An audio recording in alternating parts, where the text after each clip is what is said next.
Bonjour, je voudrais vous parler aujourd'hui de l'état de l'estime de soi et de la confiance en soi lors d'une rupture, d'un divorce. Lorsque le lien d'une relation autrefois solide se brise, cela peut entraîner un sentiment de perte d'identité et un doute profond sur sa propre valeur. Je vais vous parler de l'impact de ces événements sur l'estime de soi et la confiance en soi, ainsi que des stratégies pour reconstruire une image positive de soi-même. Une séparation ou un divorce peut souvent être perçu comme un échec personnel, alimentant ainsi des sentiments de honte et de culpabilité. Les personnes impliquées peuvent se remettre en question, se demandant ce qu'elles auraient pu faire différemment pour préserver la relation. Remettre en cause leur personnalité, leurs valeurs, elles vont rechercher la moindre imperfection qui aurait conduit, selon elles, à la séparation. Ce processus d'autocritique peut gravement altérer l'estime de soi et conduire à une dépréciation de sa propre valeur en tant qu'individu.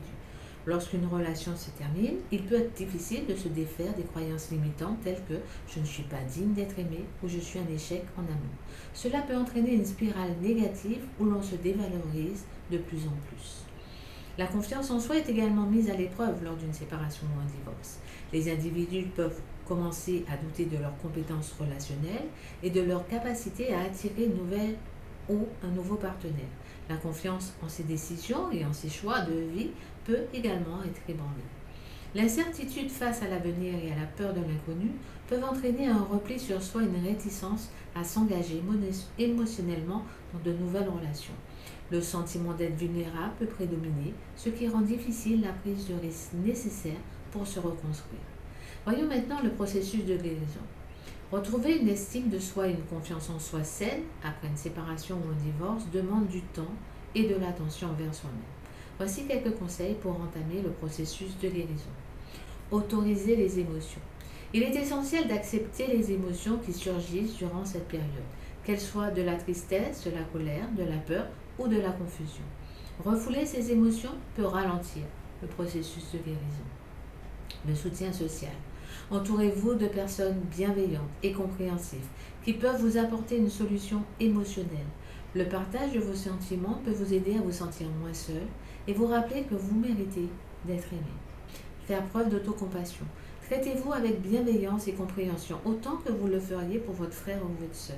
Évitez de vous critiquer vous-même, de vous blâmer pour la fin de la relation.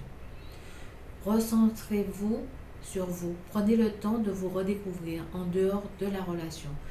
Retrouvez vos passions, vos intérêts et vos objectifs personnels. Demandez de l'aide d'un professionnel. Parfois, le soutien d'un thérapeute peut être nécessaire pour explorer vos émotions en profondeur et aborder les problèmes d'estime de soi et de confiance en soi de manière constructive. Bien que les séparations et les divorces puissent être des périodes difficiles, ils offrent également l'opportunité de se redécouvrir et de grandir.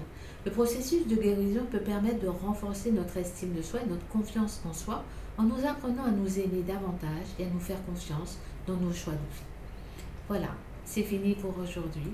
N'hésitez pas à vous abonner à ma chaîne ou à mettre un pouce. À très vite.